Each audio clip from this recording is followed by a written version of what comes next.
I'll never forget the day a box truck rolled up to my curb with giant magnetic letters plastered on the side that read, Community Enhancement Task Force, which, if you ask me, is just suburban code.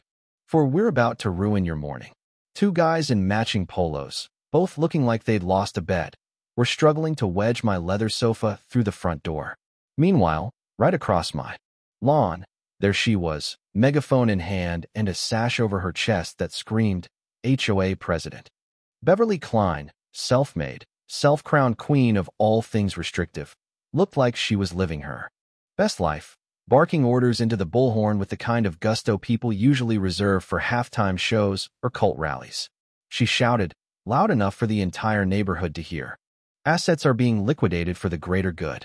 I yelled right back. I don't even belong to your HOA. She just cupped a hand behind her ear, pretending she couldn't hear a word, then twirled that clipboard of hers like a sorcerer's wand and flashed a smile so condescending I'm amazed my grass didn't wilt. For the record, I'm Marcus Hale. I design software from home and bought my bungalow at the edge of Birch Ridge Court precisely because, get this, the deed said, no association encumbrances, right across the top, bold as brass. I spent 3 months hunting for a place where nobody would bug me about mailbox paint or hedge height. My social life is coffee strong enough to raise the dead, mid-century furniture that I hoard like it's endangered, and weekends spent at estate sales, not HOA ice cream socials. I'm a simple man with a taste for freedom and a deep suspicion of anyone wielding a clipboard. See, the real circus started when Beverly took over the HOA across the ditch. Birch Ridge Estates begins just past the drainage ditch, my own little river of sanity separating me from HOA territory. Beverly's a retired realtor who, from what I can tell, misses the old thrill of bossing folks around about acceptable window treatments and lawn ornaments. In Beverly's mind, that ditch was just a suggestion, a border to be erased. With a Sharpie and a bit of wishful thinking, she was convinced her authority radiated out in all directions, like some kind of homeowner's Death Star. It started small. First, I found a letter, taped to my door. You owe $200 for non-compliant mailbox font. The thing is, my mailbox sits on a city post, never was theirs. So I left her a polite note. Not a member. Her comeback? She slipped me a welcome packet so thick it probably needed its own seatbelt, plus a photo of my lawn with the word feral scrawled across it in red marker like some kind of dystopian art project.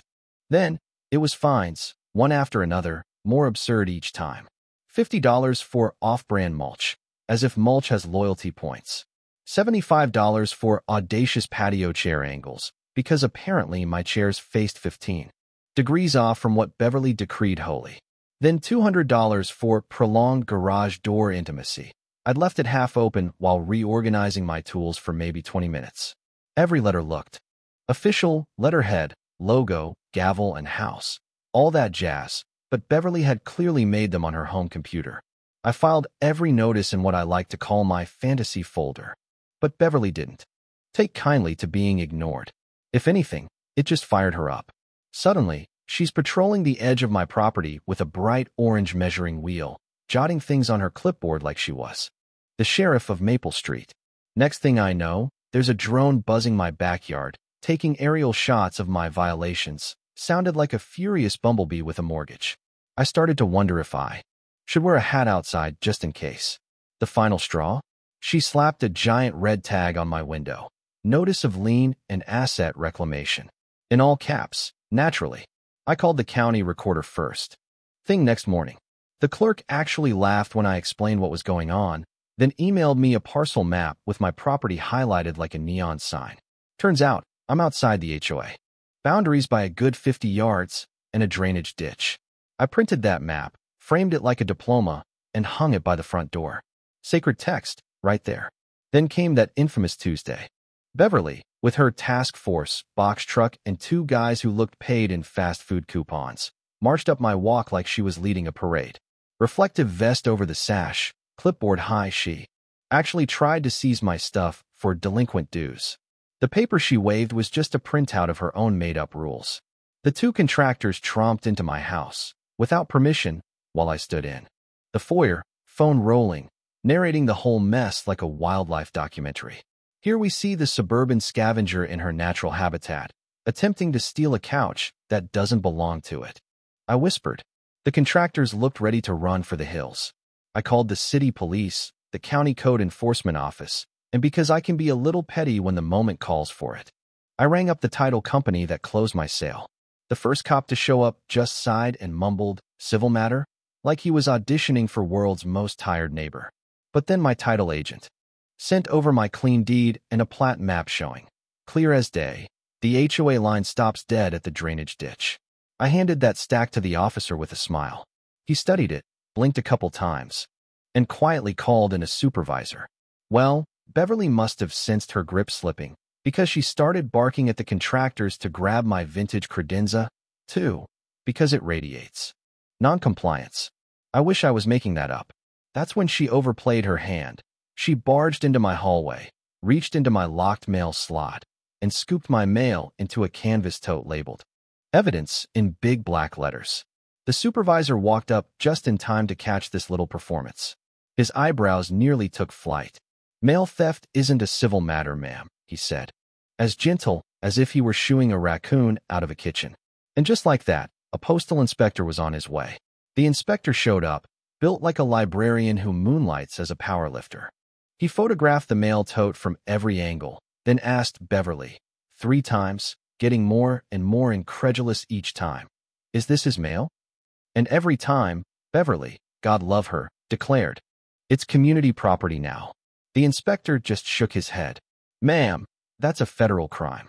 Meanwhile, county code enforcement was writing Beverly up for unlicensed enforcement action on property outside HOA jurisdiction, which, apparently, is a real ticket you can get. The contractors, now realizing they'd signed up for the wrong episode of Dirty Jobs, apologized so fast I thought they might give me their shoes. The cop explained they needed to put my furniture back inside or face charges themselves. Beverly?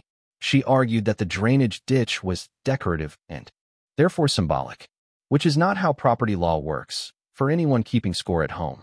The officer asked for her governing documents. Beverly, dramatic to the last, pulled a binder labeled Master Rules from her trunk.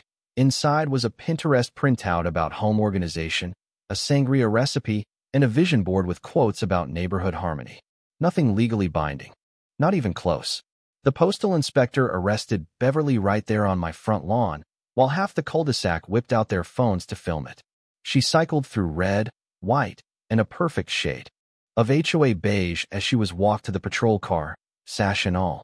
My credenza, back inside and safe, caught a little breeze through the open door and slammed the moving truck's back door shut. Honestly, sounded just like a judge's gavel. That night, the HOA board held an emergency meeting in Beverly's driveway, since apparently the clubhouse now smelled like noncompliance. The city attorney called in over speakerphone, barely hiding his laughter.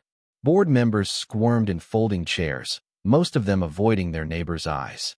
The attorney explained, real patient, that you can't annex property based on vibes and wishful thinking. Boundaries are set by deeds and surveys, not by measuring wheels or PowerPoints. Then he pointed out that Beverly's lien notices were, in fact, fraudulent instruments under state law, each one a separate potential charge. Oh, and the attempted seizure of my stuff? That's theft and conversion, legally speaking. The HOA itself was facing serious civil liability unless they made me financially whole and did it publicly.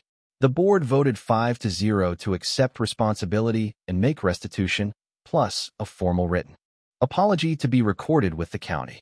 Beverly, who tried to vote no from the back seat of the patrol car over someone's speakerphone, was ruled non-present due to pending legal clarity, which I guess is lawyer speak for arrested. In the end, Beverly pled guilty to mail tampering, a real federal misdemeanor. The courtroom was packed. Neighbors drove 40 minutes just to watch. The judge handed down 2 years probation, 100 hours of community service, picking up litter along the very drainage ditch she pretended didn't exist, and a lifetime ban from ever holding HOA office again anywhere in the county. The judge's final words, as he closed her file, echoed through the room. Maps are not opinions, and property boundaries are not subject to personal interpretation. Beverly's face cycled through the whole color wheel as she was let out. clutching her clipboard for dear life. So what do you think? Should someone like Beverly ever get another shot at community leadership?